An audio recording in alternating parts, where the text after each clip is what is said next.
Ito ang Presidential Broadcast Service. Radyo Pilipinas. Radyo Publiko ng Bagong Pilipinas para sa Bagong Pilipino. Naghahatid ng mahalagang balita at impormasyon na guugnay ng pamahalaan sa sambayanan. Tulay sa himpapawid ng serbisyo publiko. Radyo Pilipinas. Radyo Publiko. Ang boses ng Pangulo sa Iloilo. Radyo Pilipinas. 585 AM. Para sa Radyo Pilipinas, Philippine Standard Time, alas 8:34 sa aga.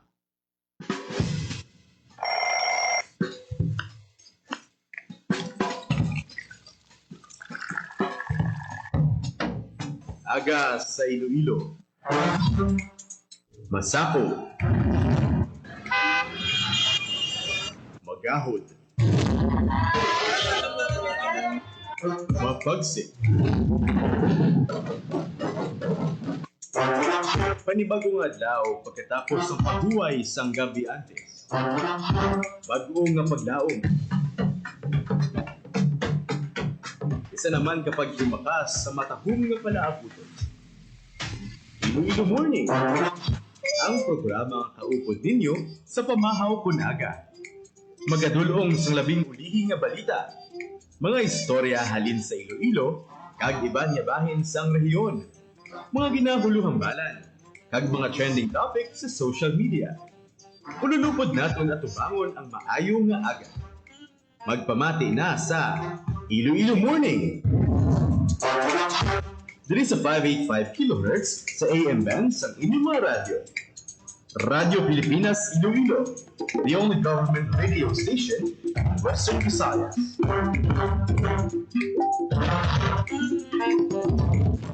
Mayong aga Pilipinas, good morning Western Visayas. Welcome sa Iloilo Morning Program. Miyerkules na kita.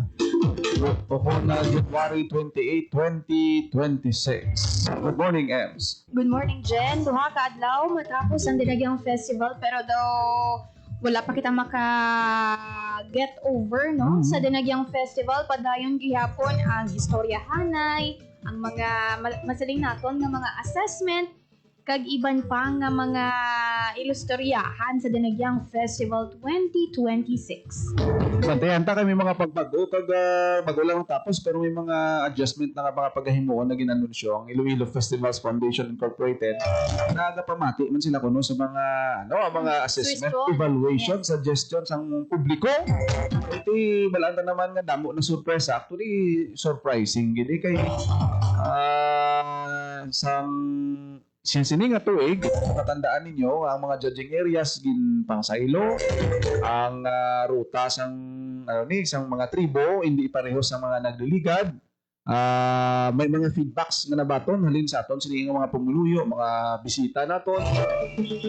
Halin sa presyo sang mga food kiosk naton, kag madamo pati anong mga himuon nila kuno Ems pagid.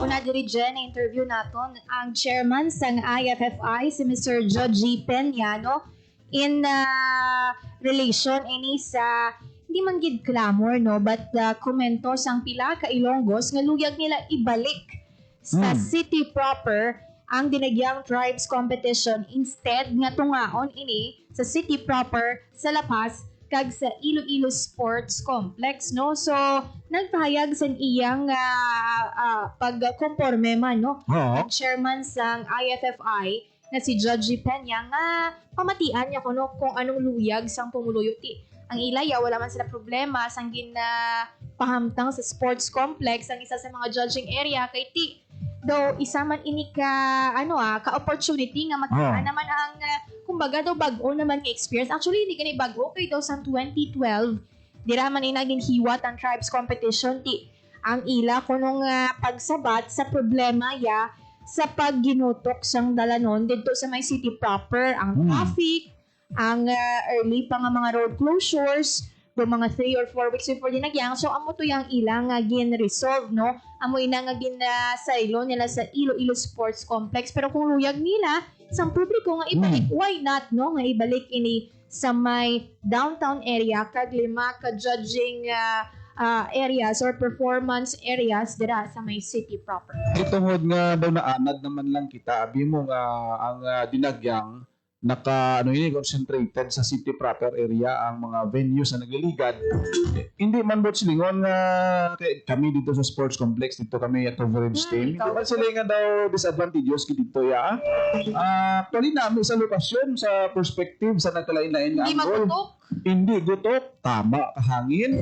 Ang mga adjustment na dito ang paghulat ami sa mga tribo naton kay hindi pareho sa mga sang una nga apat ka tribo ako apat ka judging area carousel type may nag-perform dungan pagsugod tisubong ya medyo may unahon na freedom grandstand mahulat-hulat sa pihak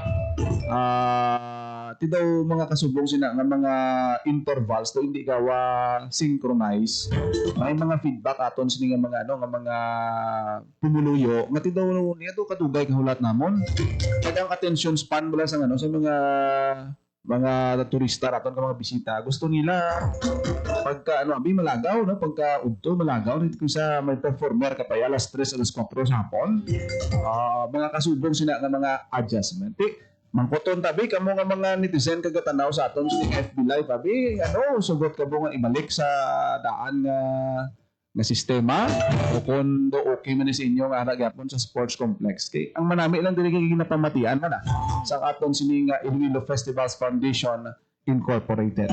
Yes, Jen, no? So, ang iniabi nga desisyon is too early pa. Too early pa to masiling naton nga final na gid.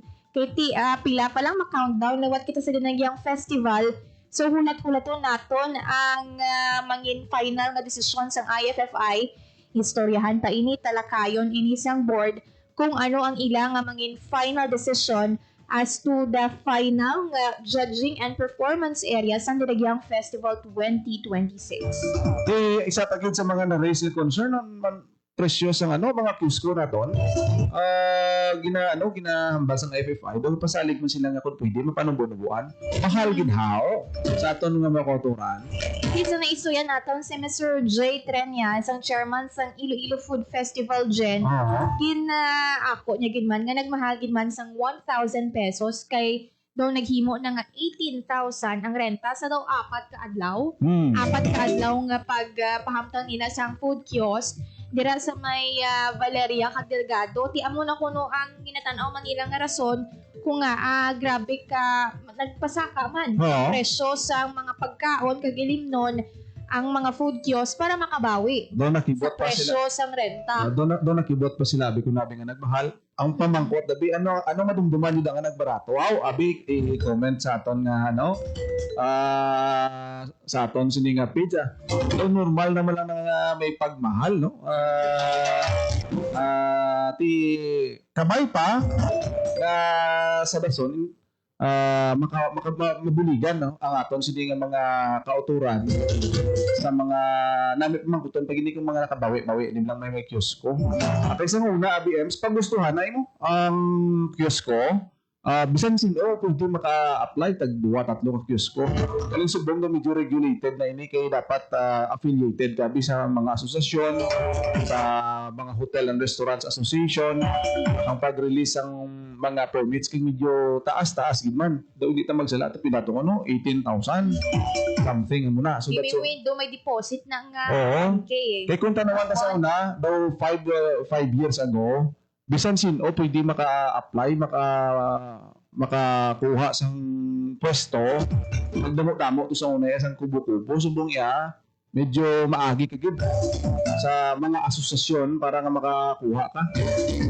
Pagiging pagpaathag dyan ni Mr. J. Trenyas nga gamay lang kiosko nga ginatugutan nga magbaligya subong nga dinagyang that is why nga amo na nag-adjust man sila sa presyo amo na nga do medyo mahal-mahal gawa ang ilang nga renta kay ti siling niya pagamayan lang nila ang mga mabaligya para makontrol nila ang paginutok tapos ang isa man sa mga positibo niya nakita mas nadumala nila ang waste management kag mas matawhay sumong ang ilang nga pag-organisa. Makabawi-bawi siguro man ang mga negosyo. Kay kung tanaw naton naman na mo gina-regulate nila na kung pila ka bilog inasalan, pila ka bilog kalan-an kung ano nga mga produkto hindi pwede nga puro tanan pagkaon kag iban pa ginabalanse nila na hindi man mag kinompetensyahan ay bala o kasubong sila no so Hopefully, kung mapanubuan gid man, pantayan nato niya sa 2026. Ako 2027 dinagya. Ang good news is ang plano nga i-subsidize. Ano ay han? Basi i-subsidize bala dyan sa Iloilo City Government or ano ang mangin istoryahanay, basi portion lang i-subsidize sang Iloilo City Government agud mag-an ini. Ang importante, tanan nga mga comments, suggestions ninyo, kinapamatian sang IFFI. Kagkahapon, namangkot nung kita sang general assessment, kag-observation ni Mr. Eric de Vinagracia, ang Artistic Director sang Dinagyang Festival 2026. Ari bala pamatian naton ang kabahin sa nga iya nga pagpahayag sang ma-interview naton siya kahapon.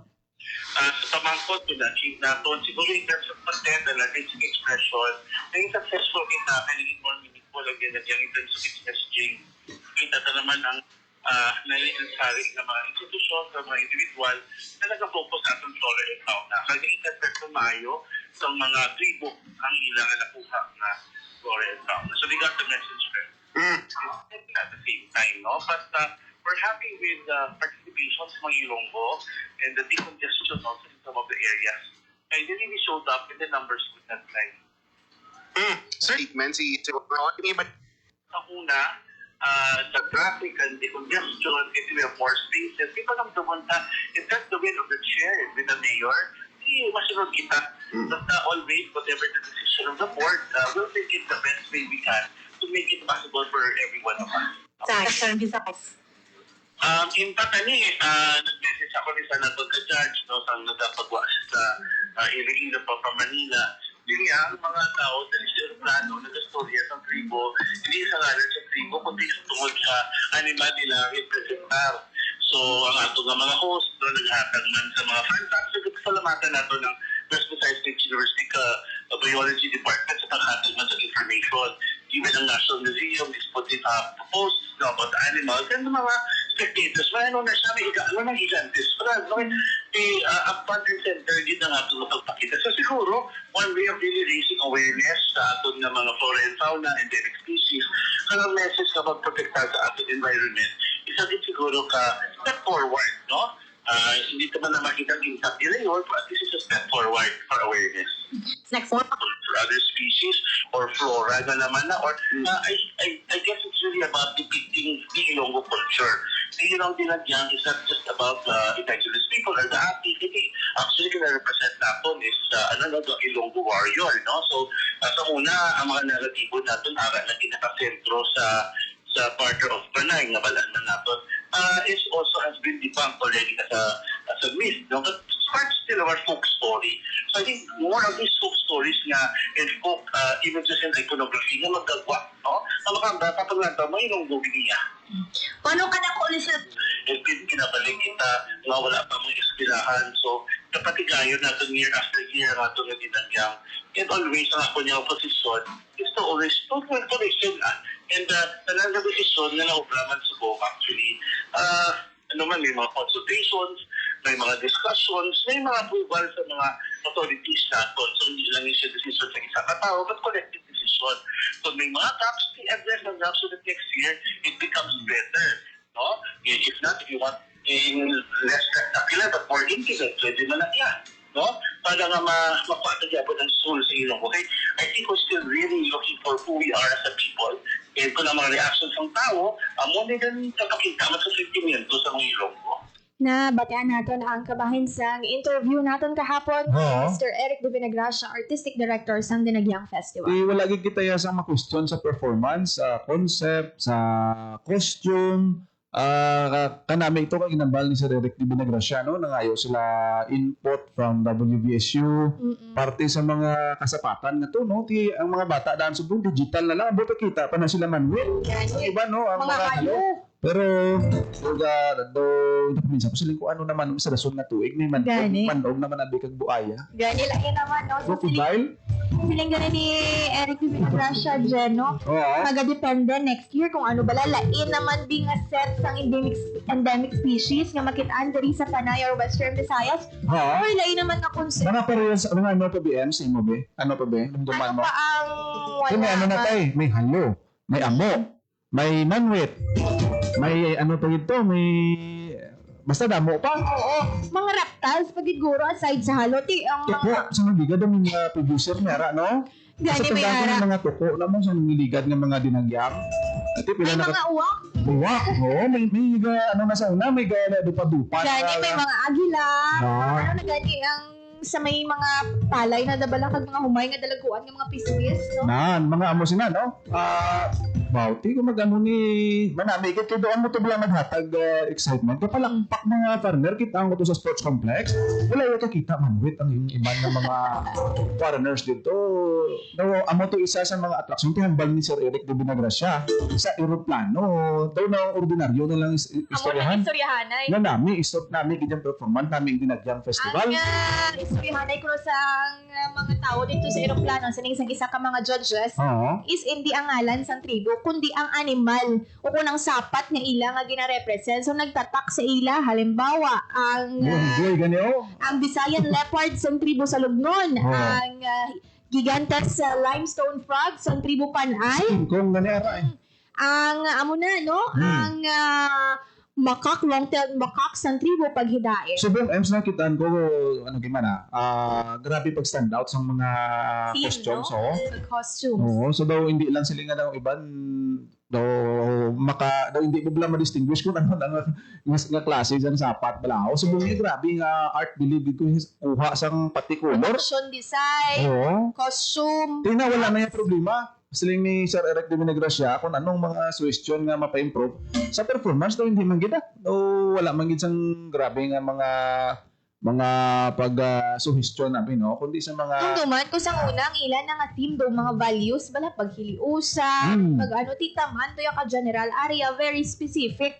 Mabalaan mo gid kung ano kadumduman ko sa una do usually do mga sakto tong na mention ni Sir de Vinagracia barter of panay mga myth bala, mga pakunawa, mga babaylan, or mga religious mga ginapatihan naton sa una nga gina-explore mga folk tales, no? So, latawan naton kiti kadugay na sa dinagyang, ano pa bala ang mga konsepto nga wala pa na palayag, or ano pa bala ang mangin bag-o naman nga mga idea or concept nga pwede pa ipalayag sa mga tribo naton by next Yung year. kasadyahan gani sang isa sa namin sa kasadyahan kaya promoting festival sa nagalain-lain nga munisipyo. Halimbawa, Maasin may Kawayan, sa Banati may Kasag.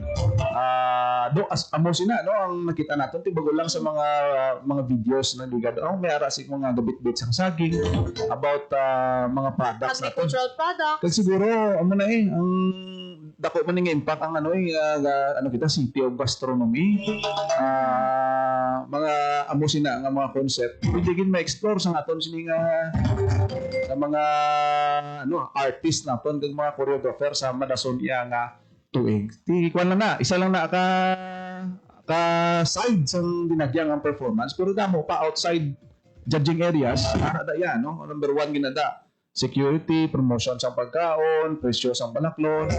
Pero hindi kita matingala kung mga turista naman ay mas daw ay managabatyag sang mahal.